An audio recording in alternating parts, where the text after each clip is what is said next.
aminoácidos, que seria a sua estrutura primária. Em seguida, essa estrutura primária, ela forma outras estruturas secundárias, formando folhas beta-preguiadas, alfa-hélices, tá? São estruturas secundárias, então essa seria a estrutura secundária da proteína.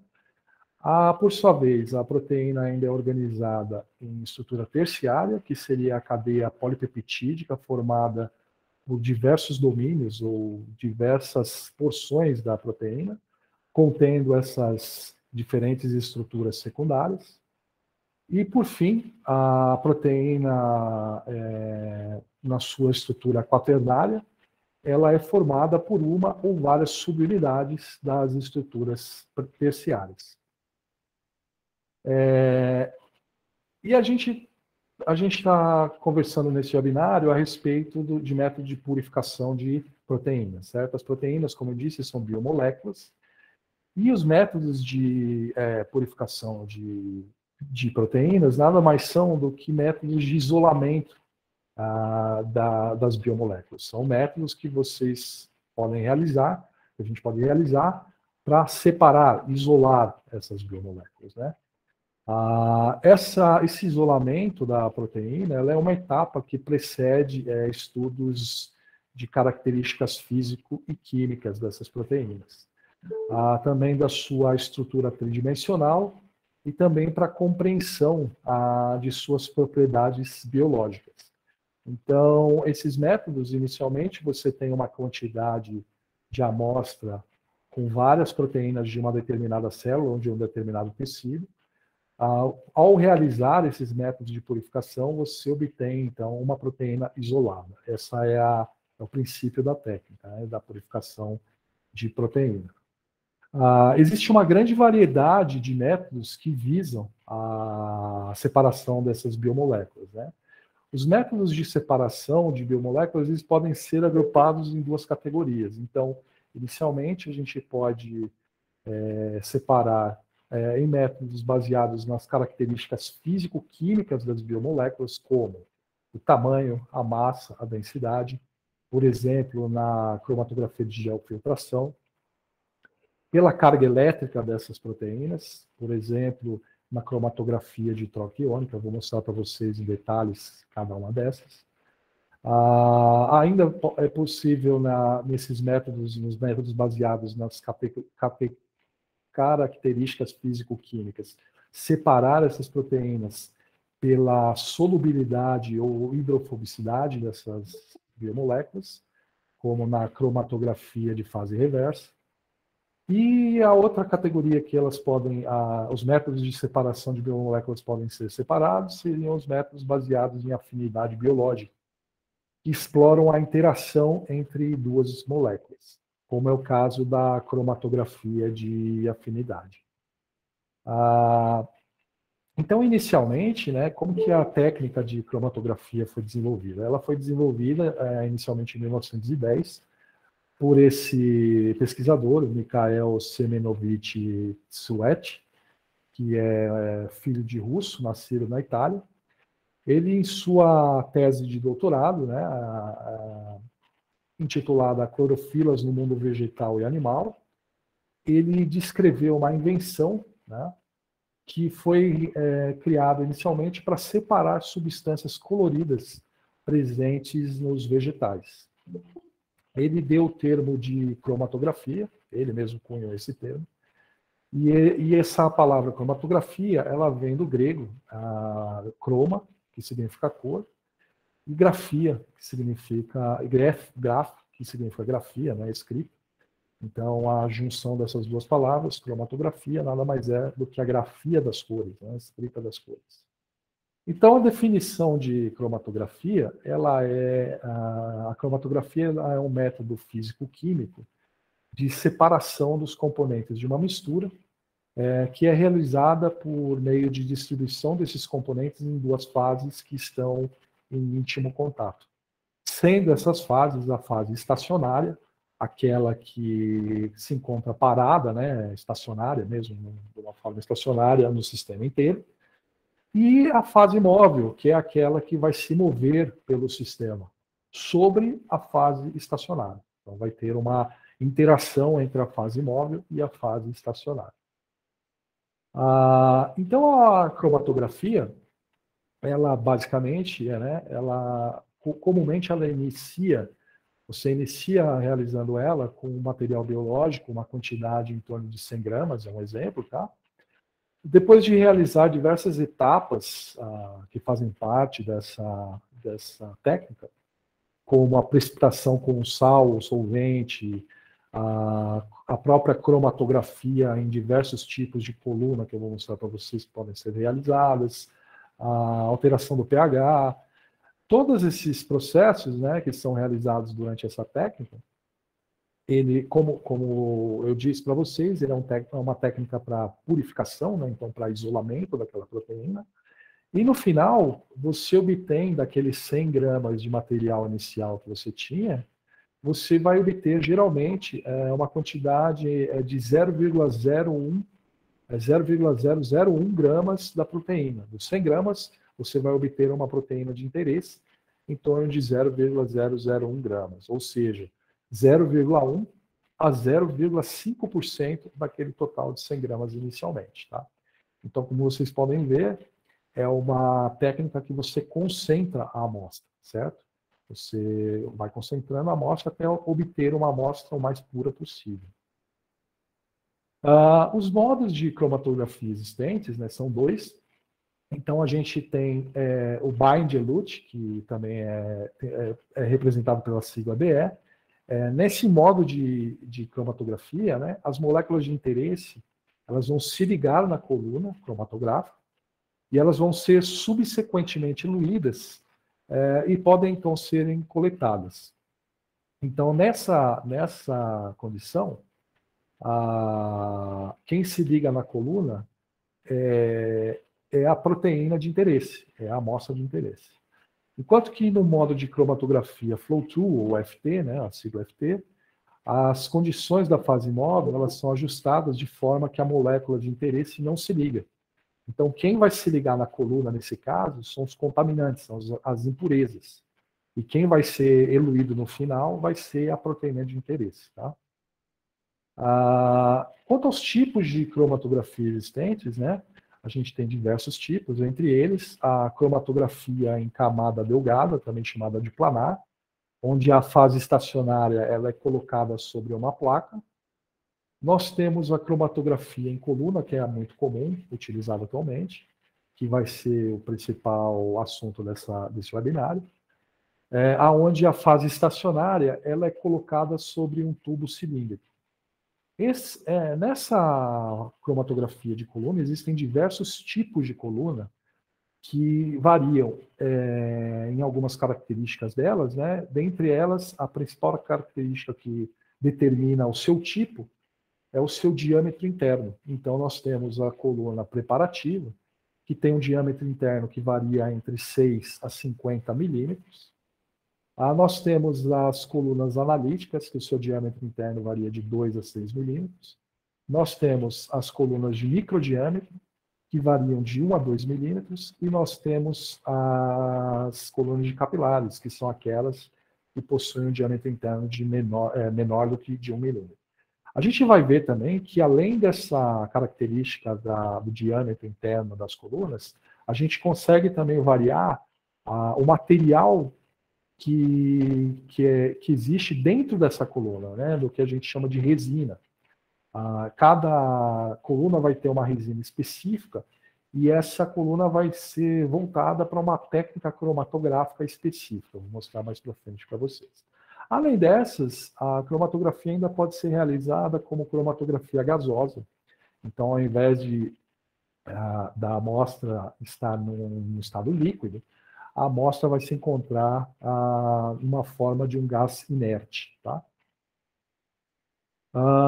Nós da Sinapse, né, nós comercializamos diversos produtos da linha Ecta, da Saitiva, uma de nossas representadas comerciais, que fabricam esses produtos, né? São colunas e equipamentos voltados para a realização de cromatografia líquida. Aqui a gente consegue observar diversos modelos dessa linha do ECTA e também diversos tipos de coluna. Eu vou mostrar para vocês que são vários tipos de coluna, cada coluna voltada para um tipo específico de cromatografia ou uma técnica cromatográfica específica, ou então com uma finalidade específica. Tá? A linha ECTA, ela, para laboratório, geralmente são esses 4 produtos que nós comercializamos, tá? O ECTASTAT, o ECTAGO, o ECTAPEER e o ECTAVANT. Cada um deles possui as suas características específicas, sendo o ECTASTAT o equipamento normalmente utilizado de entrada. Ele é de entrada porque ele é mais simples, mas não é que ele, por ele ser mais simples, ele não consegue realizar grandes feitos. Existem diversos trabalhos que ele foi utilizado, por exemplo, para separação de vírus, por exemplo, sabe? Então, a purificação de vírus. Então, ele consegue purificar pequenas quantidades de amostras, inclusive, tá? E amostras bem específicas, como um vírus, por exemplo. E ele era capaz de separar os vírus os vírus vazios, que eram vírus que não causavam a doença, daqueles vírus que tinham o material genético dentro deles. Então, e de uma forma mais eficiente do que a técnica comumente utilizada, tá? Mais comumente utilizada. Então, esse é um equipamento muito prático, muito útil, né?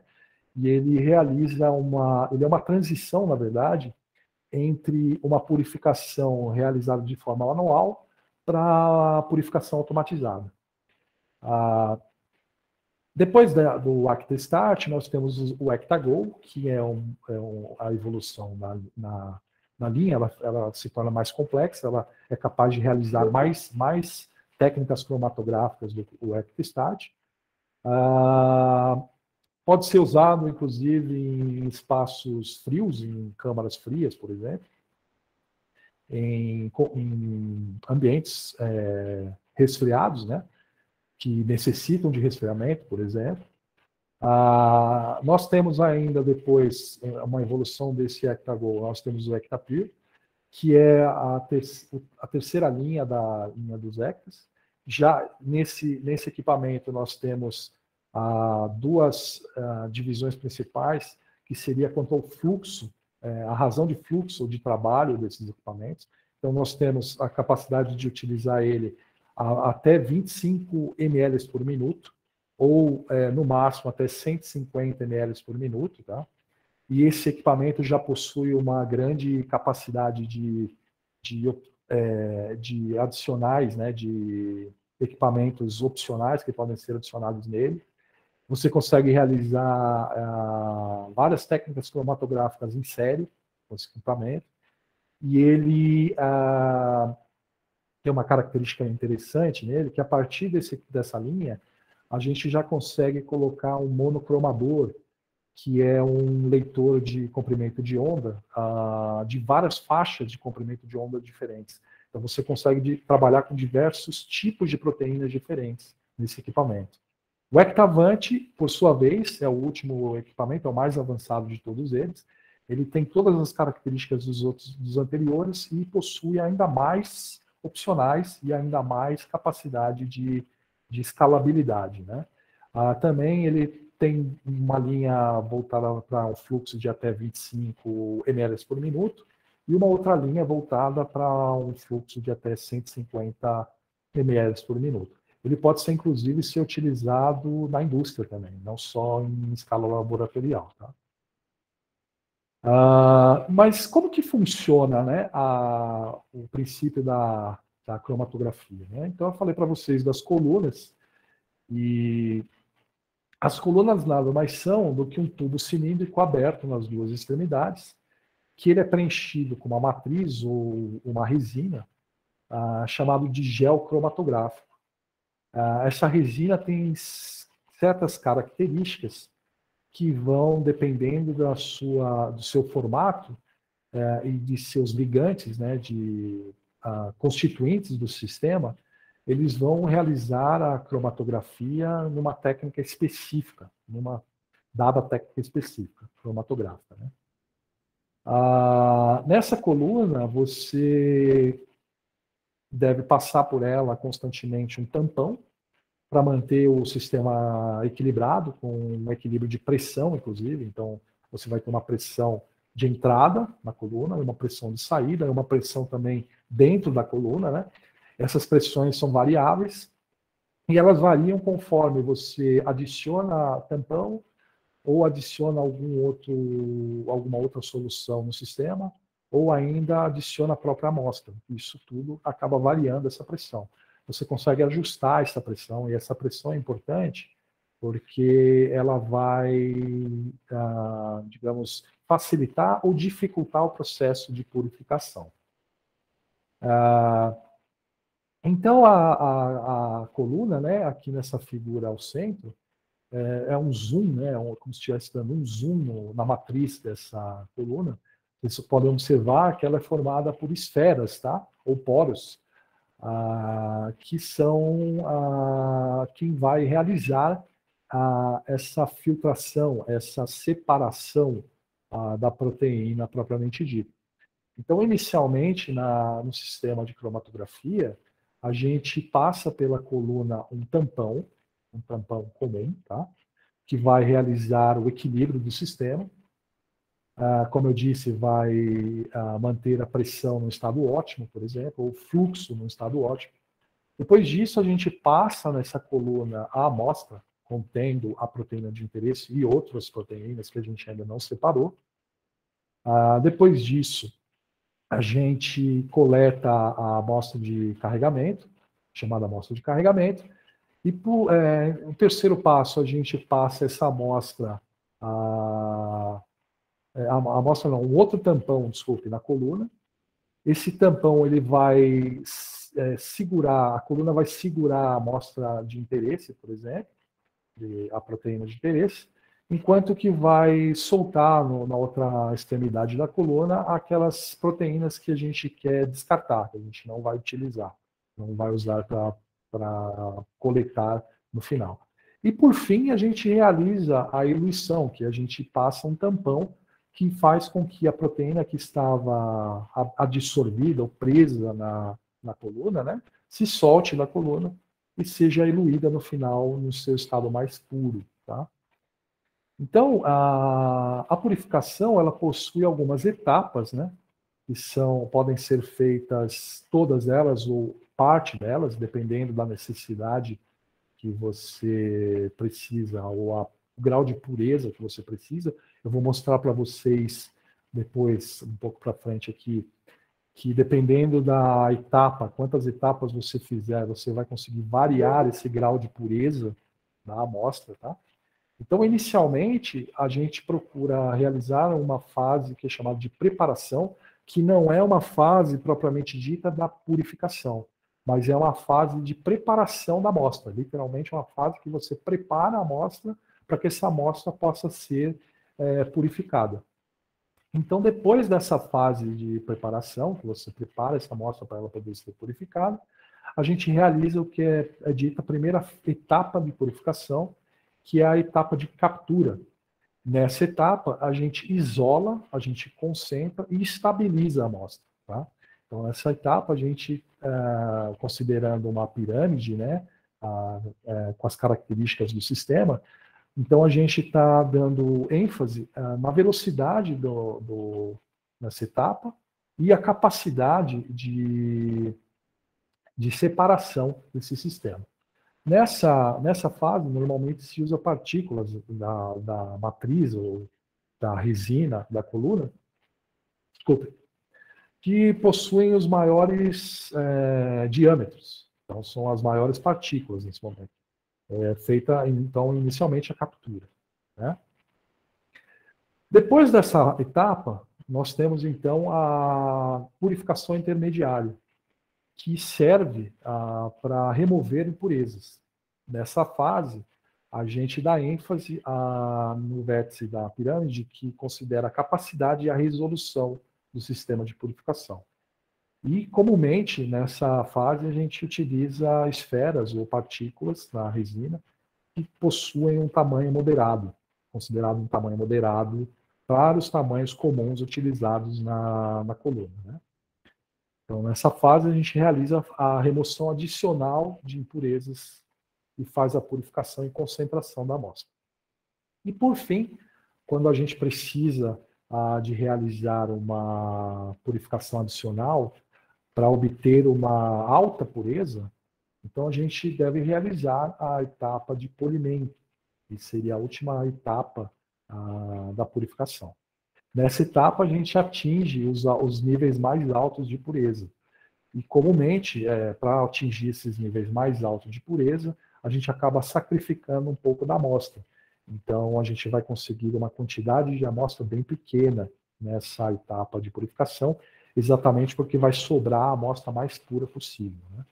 Então, nessa fase, a gente dá ênfase no vértice da pirâmide mostrado aqui na figura, considerando a recuperação e a resolução dessa purificação. Nesse momento, a gente utiliza as esferas de menor diâmetro, de menor tamanho. Tá? Então, aqui nessa figura, eu mostro para vocês, no retângulo laranja que vocês conseguem observar em cima, mostra ao longo desse gráfico quais são as etapas da purificação que essas esferas estão envolvidas. Então, mais à esquerda, a gente observa que as esferas de maior diâmetro dentro das colunas, né, que se encontram na fase de captura, na etapa de captura da purificação, a gente observa também no eixo X, embaixo no gráfico, que quanto menor é o diâmetro dessas esferas, maior é a pressão contrária que o sistema exerce sobre o tampão ou sobre a amostra que a gente está adicionando no sistema. Tá? Isso mostra também a força, o fluxo que você vai precisar realizar e tudo mais. Tá? Então, a gente consegue observar que na fase de captura a gente tem as esferas com maior diâmetro, enquanto a gente vai indo à direita do gráfico, a gente vai diminuindo esse diâmetro dessas esferas da coluna, a gente vai aumentando a pressão também e vai avançando nas etapas da purificação. Outros fatores que contribuem para o aumento da pressão no sistema, né? Eu falei para vocês que a pressão é importante porque ela vai influenciar no processo de purificação, já que a coluna, né, ela vai alterar a pressão. Então, a gente tem o formato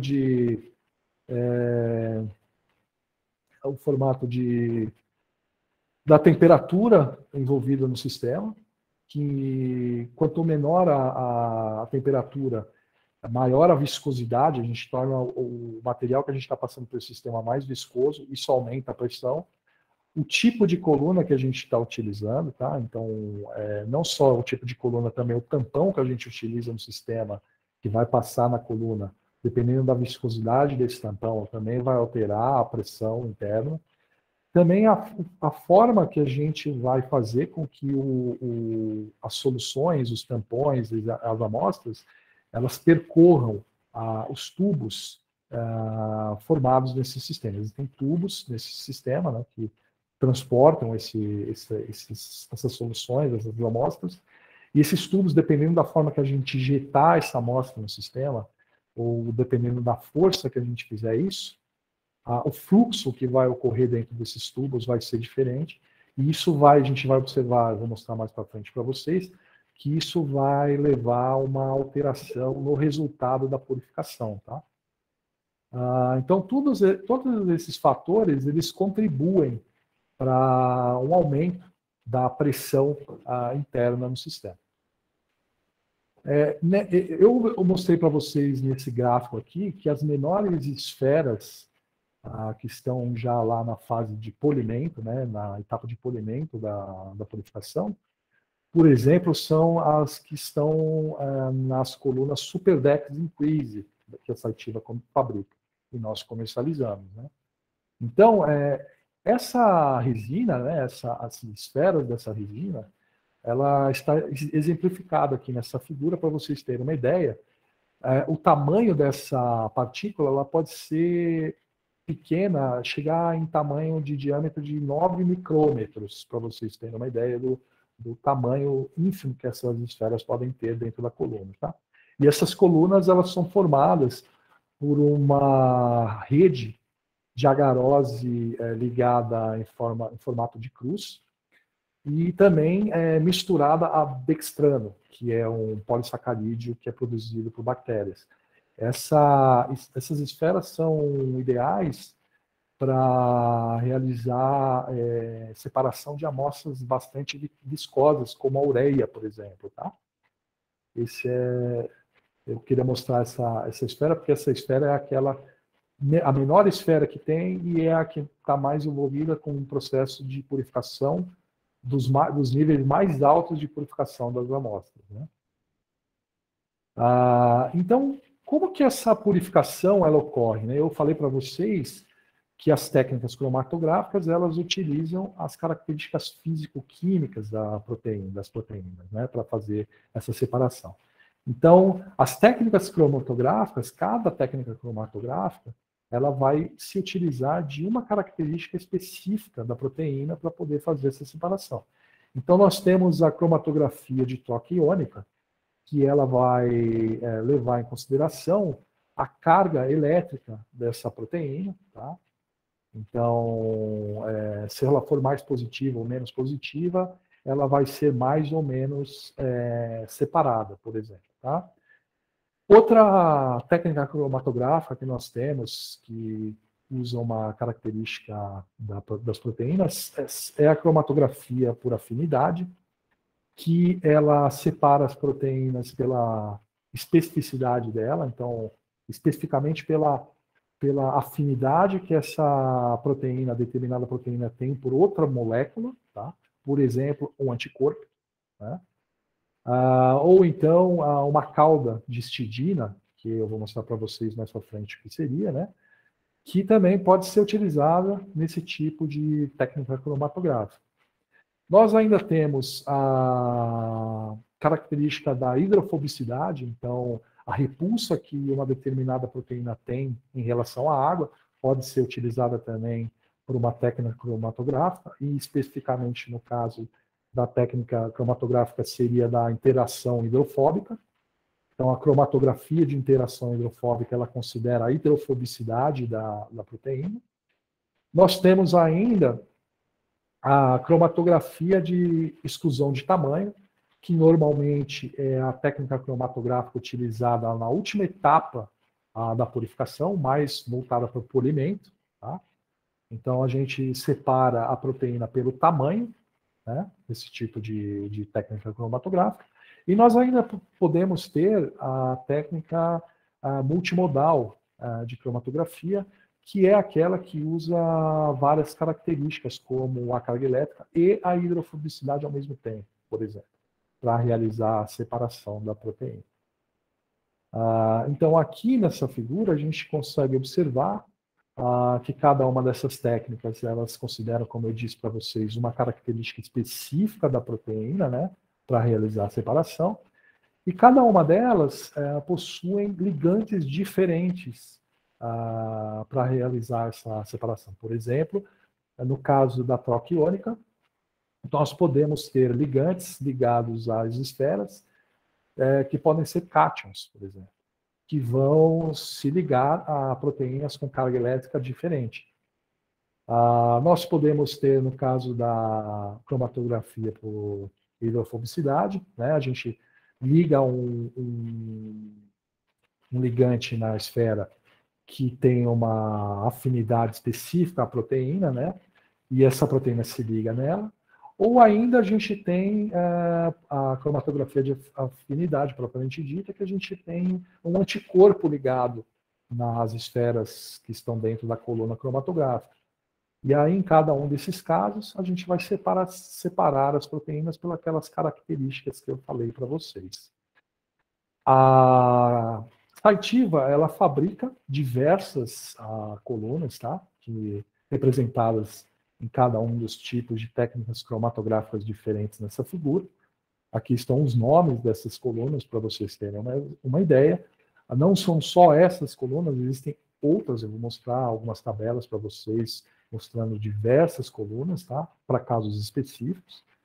E aqui é só para vocês terem uma ideia de algumas das que a gente comercializa, tá? Nas etapas de purificação, né? Então, a gente pode realizar uma técnica cromatográfica somente, e nesse caso, a gente vai estar contemplando as etapas da purificação, somente a etapa de captura. Então, se a gente realizar somente uma etapa, normalmente a gente vai estar realizando somente a fase de captura, a etapa de captura. E nesse caso, a gente consegue obter proteínas, né, amostras, com uma pureza de moderada a alta pureza. Então, a gente consegue obter um alto resultado, uma alta quantidade, né, a maior quantidade de todas as amostras aqui, de todas as opções possíveis, mas a pureza dessa amostra ela vai estar em torno de 80%, acima de 80%, até 95%.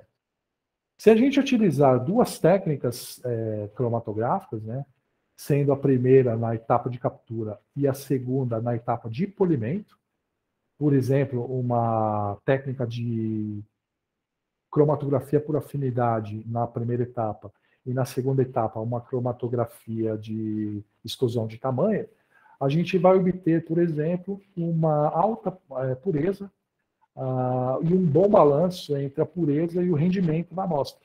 A gente vai conseguir uma pureza que vai variar entre 95% e 99%. E a gente ainda tem a opção de realizar em série 3 técnicas cromatográficas distintas. E nesse caso, a gente vai contemplar cada uma das etapas de purificação que eu mostrei anteriormente para vocês, que seriam a captura, a purificação intermediária e o polimento. E nesse caso, a gente vai obter as amostras com mais alto grau de pureza. Então, seria aquelas amostras que chegariam a um nível de pureza maior do que 99%. Então, a fase de captura, as principais técnicas cromatográficas utilizadas são a troca iônica e a de afinidade. Nessa fase, a gente separa os contaminantes críticos, como o DNA, proteases, entre outros. Na purificação intermediária, a gente separa contaminantes de propriedades similares. As técnicas complementares que a gente normalmente utiliza são a troca iônica, a cromatografia de afinidade ou então a interação hidrofóbica. E na fase de polimento, a gente, como eu falei para vocês, ela sacrifica a amostra, porque ela concentra a amostra, né? A principal técnica utilizada, então, é a geofiltração, ou a cromatografia de exclusão de tamanho. Então, como eu falei para vocês anteriormente também, antes de começar as fases de purificação, a gente deve, então, preparar a amostra, né? Então, a amostra, inicialmente, ela deve ser lisada. Em seguida, são adicionados aditivos como detergentes a essas amostras. E, então, é realizado um ajuste do pH da amostra. E, por fim, né, é adicionado sais. E ainda pode ser realizado, depois de tudo isso, as centrifugações, filtrações e diálises. As diálises, né, são um método de isolamento de proteína na fase de preparação da amostra, onde a gente realiza a separação pela matriz. É uma matriz, como vocês podem ver, como se fosse uma camada que consegue reter dentro dela proteínas maiores e liberar para o meio proteínas menores, tá? E ela faz isso em relação à concentração de sais que existem fora dessa membrana e aquelas que existem dentro da membrana, tá? Então, quando você tem um estado onde a quantidade de proteína que está fora está na mesma concentração que a porção interna dessa membrana, a gente diz que essa amostra está em equilíbrio, né? Então, a gente procura fazer isso para preparar a amostra, tá? Dentre as estratégias da cromatografia que eu falei para vocês, né, as técnicas cromatográficas que existem, Então, eu mostrei para vocês que é possível fazer uma, duas ou três técnicas cromatográficas em sequência. E aqui nessa tabela, nesse gráfico aqui, a gente consegue observar, em casos específicos, quais as técnicas são mais indicadas. Então, por exemplo, nas proteínas que são marcadas, por exemplo, com cauda de histidina, que eu vou mostrar mais à frente para vocês o que é, a gente pode realizar, inicialmente na etapa de captura, a cromatografia por afinidade, e depois, por último, na etapa de polimento, a gente pode realizar a cromatografia de exclusão de tamanho, para, no final, obter a proteína purificada. Já para purificação de anticorpo, a gente pode realizar, é comum se utilizar, né, inicialmente, na fase de captura, a cromatografia de afinidade. Depois, na purificação intermediária, realizar uma cromatografia de toque iônica. E, por fim, realizar, na fase de polimento, a cromatografia de exclusão de tamanho. E, com isso, realizar, no final, a purificação da proteína de interesse, que seria o anticorpo. Para proteínas não marcadas, a gente pode realizar diversas sequências diferentes dessas técnicas cromatográficas, como estão exemplificadas aqui no gráfico. Tá? Então, por exemplo, quando a gente quer realizar uma determinada técnica, a gente deve buscar, por exemplo, no caso da espectrometria de massa, a gente deve buscar uma purificação moderada, então acima de 80%.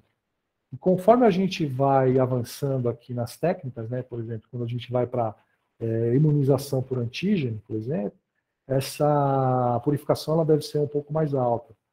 Em estudos funcionais, mais alta ainda. A gente vai observar que em proteínas com uso terapêutico, a gente deve procurar ter uma purificação das mais altas possíveis. Né? Na seta embaixo, no gráfico embaixo, a gente consegue observar a quantidade que a gente consegue resgatar da proteína purificada para cada um dos tipos de técnicas utilizadas. Então, na espectrometria de massa, é comum a gente obter, após a purificação, uma quantidade de proteína em torno de picogramas de proteína. Enquanto nas proteínas terapêuticas, a gente necessita, né, que essas proteínas estejam numa quantidade maior. Então, dentre as técnicas que eu falei para vocês, cromatográficas existentes, né, eu vou focar mais aqui um pouco na cromatografia de afinidade, porque essa cromatografia ela é realizada para fazer a purificação de anticorpos, por exemplo, que tem uma demanda muito grande, tanto na parte laboratorial quanto na parte de indústria, né? E a cromatografia de afinidade, ela é uma das estratégias possíveis utilizadas para a purificação de macromoléculas, né? Ela é muito utilizada como a primeira estratégia na limpeza de cultura de células, por exemplo, para se reter a proteína de interesse.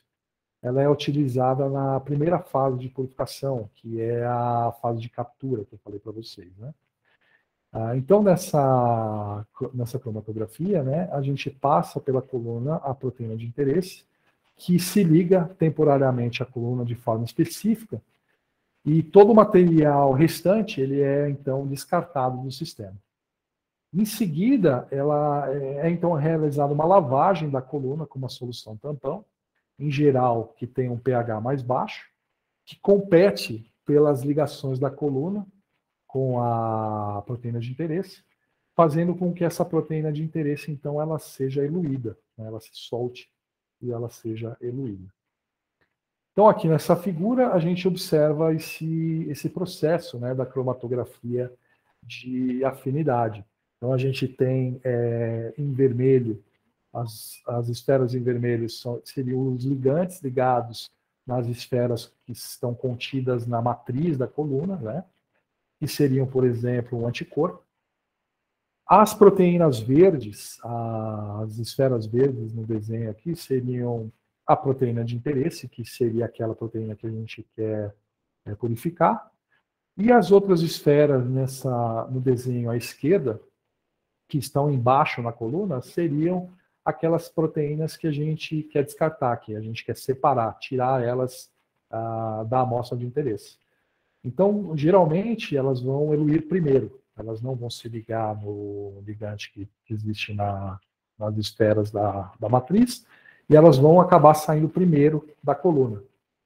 E a gente pode observar na direita que, por fim, vão ser eluídas aquelas amostras que se ligaram nas esferas, que são a de interesse. Depois da gente passar aquele tampão que eu disse para vocês, que, por exemplo, tem um pH mais baixo e facilita a eluição da amostra de interesse. Então, aqui nessa tabela, a gente consegue observar diversos tipos de proteínas que podem ser utilizadas, diversos marcadores que podem ser utilizados nas esferas das colunas de cromatografia de afinidade, né? O seu tamanho é molecular, em kilodaltons, na coluna do meio, e aquele ligante que é imobilizado por ela, né? Então, por exemplo, a proteína A a gente consegue ligar nas imunoglobulinas, por exemplo. A histidina a gente consegue ligar, por exemplo, no níquel, no íon níquel. Vou mostrar um pouco para vocês disso também. Nesse sentido, né, a Cytiva ela fabrica diversas colunas também, voltados para a purificação de anticorpo, então para a realização de cromatografia por afinidade, e também a purificação de proteínas marcadas com histidina, por exemplo. Então, aqui para vocês terem uma ideia, como são os anticorpos, né, que podem ser ligados nas esferas, a gente tem as imunoglobulinas, né, que são as principais classes de anticorpos existentes nos organismos que possuem um sistema imunológico. Então, nós temos a IgG, a imunoglobulina G, a imunoglobulina E, a imunoglobulina D, a imunoglobulina M e a imunoglobulina A. Cada uma delas com suas estruturas específicas, tá? Ainda nos anticorpos, né, é interessante a gente observar que esses anticorpos eles possuem diversas partes.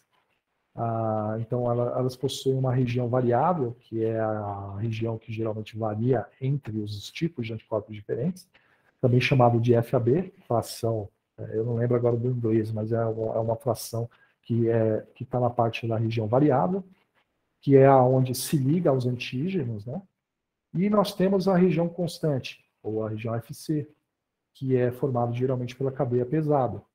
Além disso, a gente ainda possui o que é chamado de cadeia leve livre lambda, aqui na figura à esquerda, apontado aqui na figura à esquerda, e a cadeia leve livre kappa. Essas cadeias elas são interessantes para estudos de patologias específicas, porque dependendo da patologia, uma ou a outra está mais presente ou as duas estão presentes.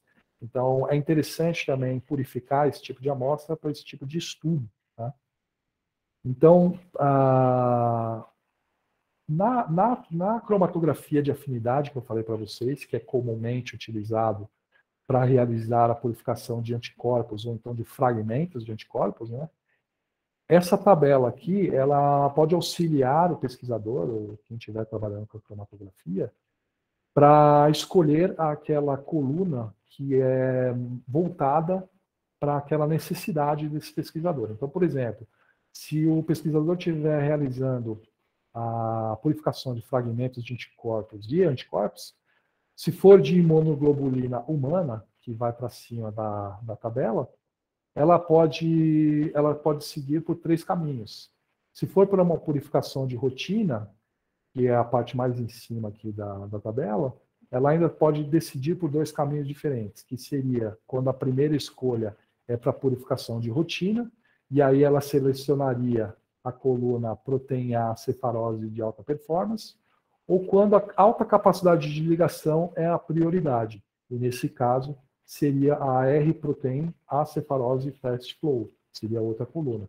E assim é especificamente em cada um desses casos aqui. Por exemplo, ainda na imunoglobulina humana, quando se precisa de uma limpeza completa da resina entre as corridas, a gente tem uma condição, pode ter uma condição onde a primeira escolha é para uma ótima performance, e nesse caso, deve-se escolher a coluna Mab Select Prism A. Ao passo que, se o processo estabelecido tivesse sido estabelecido com a Mab Select Sure ou LX, a coluna a ser utilizada é a Mab Select Sure ou a Mab Select Sure LX. Ainda na imunoglobulina humana, para processos contínuos, a coluna a ser utilizada é a Mab Select Sure PCC. Então, vocês podem observar que existem várias colunas diferentes. Eu vou falar só aqui do último caso em roxo, que é para fragmentos de anticorpos, já que eu citei as cadeias leve, capa e lambda, né, para vocês, os anticorpos. Aqui a gente pode observar que quando a gente tem interesse na cadeia leve capa, a gente deve escolher a coluna capto L. Ao passo que, se a gente quer separar a cadeia leve lambda, a gente deve selecionar a coluna lambda Fab Select. Isso é para vocês verem que cada uma dessas colunas tem as suas especificidades para cada tipo de proteína específica. E aqui eu mostrei algumas para vocês, no caso de separação, de purificação de fragmentos de anticorpos e de anticorpos. Agora, por exemplo, no caso de proteína marcada com histidina, nós temos ainda uma outra técnica cromatográfica chamada IMAC, né, da sigla IMAC, do inglês, que é a coluna de afinidade por íons metálicos. E, nesse caso específico, é o íon níquel. Por que é um íon níquel? Porque a cauda de histidina, normalmente, ela tem afinidade pelo níquel. Então, a cauda de histidina, normalmente ela não existe nas proteínas. Ela é uma proteína recombinante, ela é produzida por recombinação gênica. Então, é adicionado na proteína uma cauda de histidina, normalmente de 6 histidinas, e essa cauda ela facilita a separação da proteína em um processo de cromatografia por afinidade. Tá? Então, aqui a gente tem uma tabela de decisão para escolher o tipo correto de coluna, no caso das proteínas marcadas com histidina, em cada um desses casos. Tá? Então, aqui nessa figura, é para vocês terem uma ideia como é a cauda de histidina. Como eu falei para vocês, é uma cauda que é adicionada a uma proteína. Essa cauda é formada por 6 aminoácidos de histidina, que é um daqueles 20 aminoácidos que a gente conhece, que no caso é um tipo de aminoácido chamado básico, tá? E normalmente ele é adicionado na quantidade de 6 histidinas a uma proteína. E ele vai se ligar principalmente ao níquel. Então, a coluna de purificação para proteínas marcadas, né, normalmente ela requer o uso, como eu disse para vocês, da cromatografia de afinidade. E ela é feita na primeira etapa da purificação. Então, aqui embaixo a gente tem 3 tipos de colunas que podem ser usadas nesse caso, como a NI-cefarose, ou níquel-cefarose, a níquel-cefarose Excel, ou ainda Talon Superflow. São tipos de colunas que podem ser utilizadas com a separação de amostras marcadas com histidina. Aqui nessa tabela, eu estou mostrando para vocês ainda outros tipos de colunas que são possíveis serem utilizadas com proteínas marcadas com histidina, tá? Para vocês terem uma ideia da quantidade de colunas existentes para realizar a purificação de proteínas marcadas. E aqui ainda tem mais proteínas, mais colunas que podem ser utilizadas. Tá? Então, existe uma ampla gama de colunas para serem utilizadas em cada caso desses que eu mostrei para vocês. Nas colunas de purificação de anticorpos, né, os anticorpos policlonais e anticorpos monoclonais, assim como fragmentos de anticorpos, eles são geralmente purificados, como eu disse para vocês, por cromatografia de afinidade. Nessas colunas, né, as resinas, normalmente elas contêm um ligante mobilizado, que pode ser, por exemplo, a proteína A ou a proteína G. Uma coluna que pode ser utilizada para purificação de anticorpo é a Mab Select Prisma A. Tá? Ela tem uma alta capacidade de ligação e uma estabilidade muito boa também. Aqui nessa tabela eu mostro para vocês diversas outras colunas que podem ser utilizadas para purificação de anticorpos, tá? Então existe uma ampla gama para necessidades diferentes.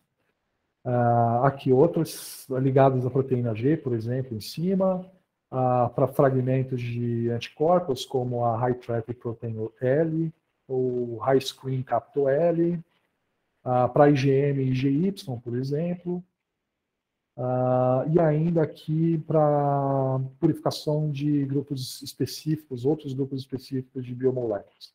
Então, como vocês puderam observar, existe uma ampla gama de colunas existentes para realizar a purificação por afinidade, né? Cromatografia por afinidade.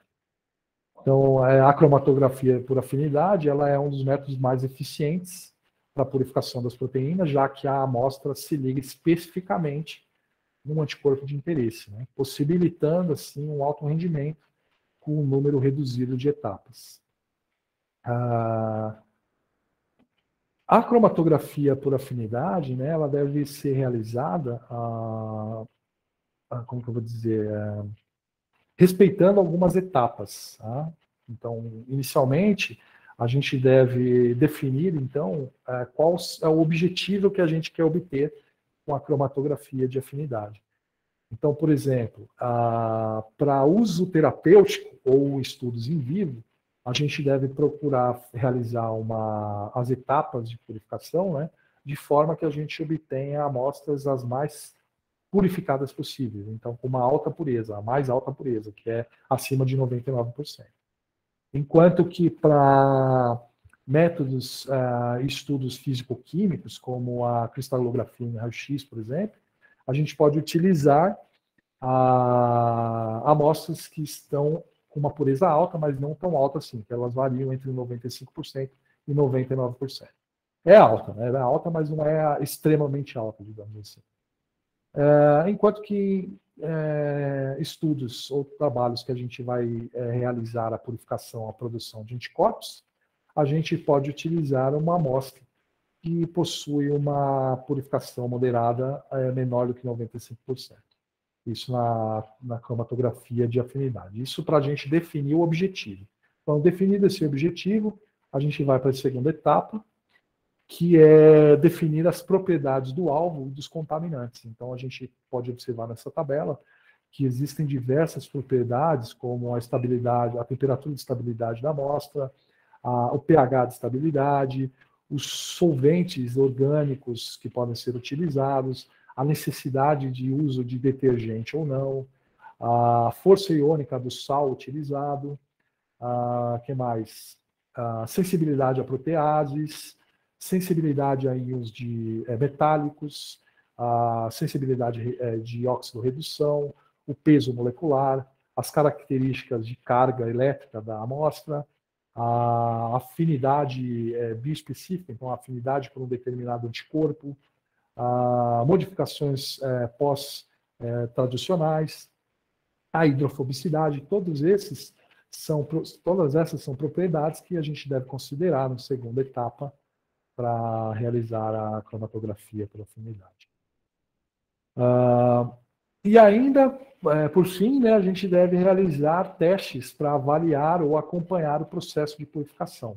E esses testes, eles dependem dos objetivos que foram estabelecidos. Então, eles podem ser, por exemplo, testes de atividade biológica, como testes enzimáticos, interação com ligantes, testes para avaliar a pureza, como a eletroforese, testes de quantificação, que vai depender da origem da proteína, por exemplo, e ainda testes para avaliar contaminantes chaves, que também dependem da origem da proteína, e ainda, por último, os testes estruturais, tá? Como a fluorescência, por exemplo. Para se obter as amostras mais puras, também é indicado se minimizar ao máximo o manuseio da amostra entre as fases. Então, realizar as etapas de forma mais automatizada possível para minimizar esse manuseio, tá? Porque esse manuseio ele pode interferir na purificação, no grau de purificação da proteína a ser obtida. Uma outra característica interessante de ser mostrada é quanto ao gráfico que você vai observar no cromatógrafo, né? Que é o cromatograma, que é um gráfico igual a esse que eu estou mostrando na figura para vocês. Na parte azul, após o equilíbrio do sistema, que a gente utilizou um tampão para equilibrar essa coluna, né? A amostra, então, ela é injetada e a proteína de interesse ela é retida na coluna, no caso da cromatografia por afinidade, né? O material indesejado, ele então é detectado num grande pico em azul nessa área mais escura. Tá? Esse grande pico é aquelas proteínas que não são de interesse, seriam as impurezas. Tá? Depois a gente vê numa outra fase, aqui na fase clara, nessa área a proteína de interesse ela ainda está retida na coluna. Então a gente observa uma queda do gráfico, que é, como eu disse para vocês, a purificação a gente obtém uma pequena quantidade da amostra. Então a gente tem uma grande quantidade inicial, um gráfico com valor alto, e a gente vai diminuir para o valor da proteína de interesse, para um valor baixo. Por isso que o gráfico está com um valor lá embaixo, né? O sinal lá embaixo.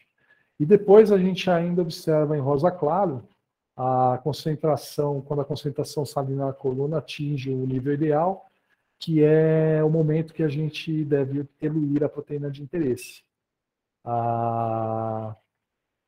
E aí o gráfico apresenta esse pico, tá? Esse momento é o momento que a gente deve procurar realizar a eluição da amostra de interesse. Aqui nessa figura eu mostro para vocês, lembra que eu comentei com vocês que a forma que a gente administra a amostra no tubo, ela pode interferir na quantidade de proteína obtida. Então, por exemplo, se a gente colocar pequena quantidade de amostra por vez, a gente vai ter uma perda menor de amostra, mas, por outro lado, a gente vai ter um menor fluxo dentro dos tubos. Isso vai indicar para a gente que a gente vai obter no final uma menor quantidade de proteína. Ao passo que se a gente colocar uma grande quantidade de amostra de uma vez só no tubo, o fluxo que vai ocorrer dentro do tubo vai ser diferenciado, vai ser maior, vai ser que nem nessa figura ao centro, embaixo, ele vai ter um fluxo mais laminar, mais similar ao que ocorre no tubo sanguíneo, por exemplo, nos vasos sanguíneos. E a gente vai conseguir observar no cromatograma um gráfico igual a esse na direita embaixo, que é uma curva larga. Essa curva, essa área embaixo da curva, ela vai determinar a quantidade de proteína que a gente vai conseguir extrair nessa cromatografia, tá?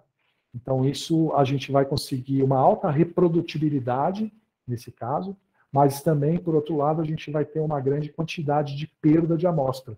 Então, se a gente tem uma pequena quantidade de amostra, esse tipo de injeção da amostra no sistema não é indicado. Uma outra técnica que eu vou comentar com vocês é a imunoprecipitação.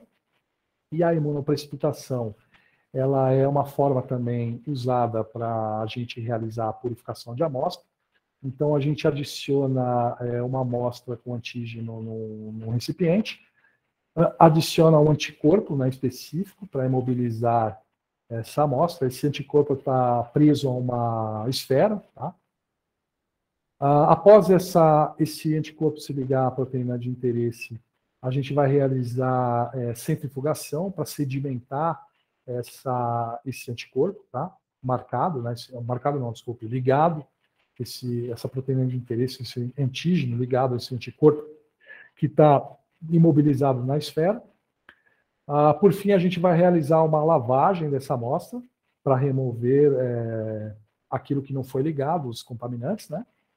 E no fim a gente vai ter no fundo do frasco as proteínas ligadas às esferas que estavam ligadas com anticorpos, né? Estavam ligados com anticorpos e que se ligaram às proteínas de interesse, aos antígenos, por exemplo. E por último, a gente desnatura o anticorpo para conseguir eluir esse antígeno. Então, uma outra marca que nós comercializamos, né, que possuem produtos voltados para imunoprecipitação, é a Cromotec. A Cromotec desenvolveu um tipo específico de anticorpo obtido a partir de camilídeos. Esse anticorpo ele tem um tamanho diferenciado em relação ao anticorpo normal, convencional, como pode ser observado aqui na figura. Esses anticorpos foram obtidos a partir de alpaca, né, um tipo de camelídeo, e eles foram ainda extraídos, a porção que se liga no antígeno, que está em verde na figura, né, que também é chamado de VHH. Essa porção ela é chamada pela Cromotec de nanobody. Esses nanobodies eles vão ter um tamanho pequeno, e isso é importante na imunoprecipitação, por causa desse outro produto que a Cromotec comercializa, que é o Nanotrap, que ele vai mostrar uma maior especificidade às proteínas de interesse. Como pode ser observado no gráfico aqui, quando você utiliza um anticorpo de tamanho normal, você obtém 3 bandas na imunoprecipitação. Ao passo que quando você usa o Nanotrap, você consegue observar uma maior especificidade, porque no caso aqui desse exemplo, a proteína POI, ela se ligou e apresentou somente uma banda na imunoprecipitação, enquanto que no anticorpo normal, você vai observar uma banda para a cadeia pesada do anticorpo, uma banda para a proteína e uma banda para a cadeia leve, tá? Ao passo que com o uso dos nanotraps da Cromotec, que a gente comercializa, você não observa essa inespecificidade, tá? Um outro produto, uma outra representada nossa que a gente comercializa produtos voltados para purificação de proteínas é a KPL. A KPL vem de uma vasta gama de anticorpos, e aqui eu apresento para vocês alguns anticorpos voltados voltados para purificação de amostras marcadas, tá? Seja com histidina ou com algum outro tipo de marcação. Então a gente consegue observar aqui que existem uma ampla gama, tanto para as imunoglobulinas, que eu mostrei para vocês, os anticorpos, né? Que eu mostrei para vocês, e também para a cauda de histidina, tá? Além disso, a Saitiva também comercializa uma outra linha de produtos chamada Ceramags. As Ceramags são esferas, são partículas superparamagnéticas que se ligam de forma específica à proteína, tá? E com isso a gente consegue realizar a purificação da amostra. Ela faz isso porque na camada externa dessa proteína, ela é tratada de uma forma que vai se ligar à proteína específica, né? Eu vou mostrar para vocês mais para frente, e dentro dela ela possui uma camada de magnetita, que permite que quando você aproxima um campo eletromagnético da amostra ligada a essas esferas, a amostra se liga especificamente na esfera, e quando você aproxima o campo eletromagnético, você atrai essa proteína ligada nessa esfera, e dessa forma você consegue separar os contaminantes da amostra daquela proteína-alvo de interesse. E quando você tira o campo eletromagnético, você consegue separar, né, purificar essa amostra. Então, aqui nessa figura, a gente observa que existem 2 gerações desse tipo de esfera. A primeira geração possui uma camada de magnetita só, e a segunda geração possui 2 camadas. A que possui 2 camadas, ela é indicada para amostras mais viscosas, tá? Então, ela consegue purificar amostras mais viscosas. Aqui nessa figura a gente consegue observar vários tipos de tratamento diferentes na superfície de cada uma dessas esferas, tá? Tanto a Ceramag, que é a de primeira geração, quanto a Ceramag SpeedBeats, que é a de segunda geração. A gente tem, por exemplo, as esferas modificadas com o grupo carboxila. O grupo carboxila, ela serve para se ligar a aminoácidos, tá? Se vocês se lembrarem das aulas de bioquímica, a gente tem um grupo carboxila nos aminoácidos. Então, o grupo amino se liga ao grupo o grupo carboxila de um aminoácido liga ao grupo amino aminoácido subsequente, e assim por diante. Então, com isso, ela consegue ter uma alta especificidade a proteínas, tá? O princípio da ligação à proteína é por adsorção, tá? E essa adsorção é mediada por interações hidrofóbicas e iônicas entre a proteína e a superfície das partículas. E além de serem adsorvidas, as proteínas ainda elas podem ser ligadas de forma covalente à superfície das partículas. Então, aqui nessa figura, é só para vocês lembrarem os grupos dos aminoácidos, né, que eles possuem um grupo amino e um grupo carboxila. E o grupo amino dos aminoácidos vão acabar se ligando no grupo carboxila das esferas. E dessa forma você consegue separar, purificar as amostras de proteína, tá? Bom, pessoal, aqui a gente tem algumas de nossas representadas, né, comerciais, né, que possuem diversas linhas de produtos voltados tanto para a purificação de proteína como de outros experimentos de biotecnologia e biologia molecular. E é isso. Estou disponível aqui para perguntas. Se alguém tiver alguma pergunta, por favor, pode fazer no chat que eu respondo.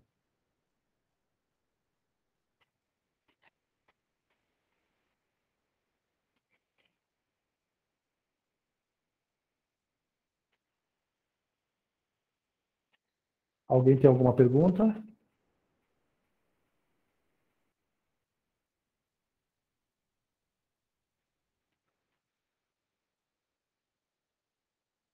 Thelma, a gravação... Eu tenho uma pergunta, não sei se vai dar para ouvir, porque responder ruim. Laiana, desculpa, eu não estou conseguindo entender o que você está dizendo. Será que você pode escrever no chat? Acho que facilita.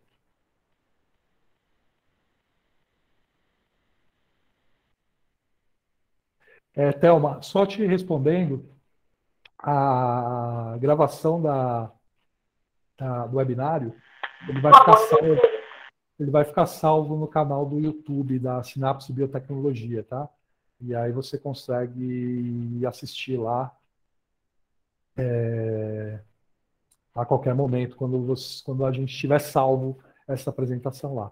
Laiana, você pode escrever no chat para mim, por favor, porque eu não estou conseguindo te entender o que você está perguntando.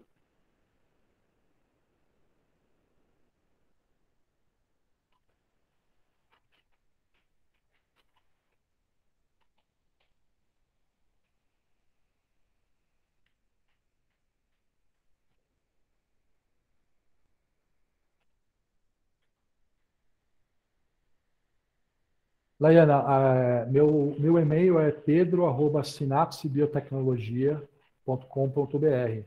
Se você quiser mandar a sua dúvida para o meu e-mail, eu te respondo por e-mail, pode ser? Porque eu não estou conseguindo entender o que você está falando.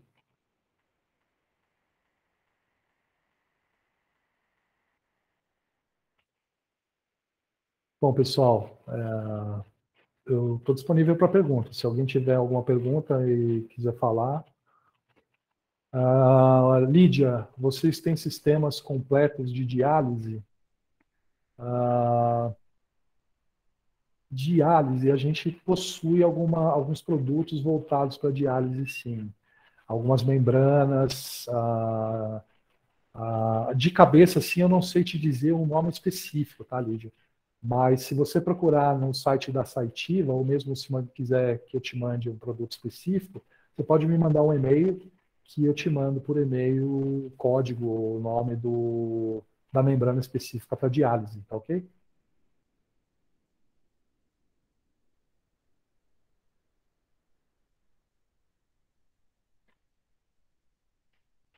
Bom, pessoal, obrigado pela presença de todos. Fica o convite aqui para todos, para que todos acompanhem os nossos webinários. A gente apresenta um webinário por mês, todo mês.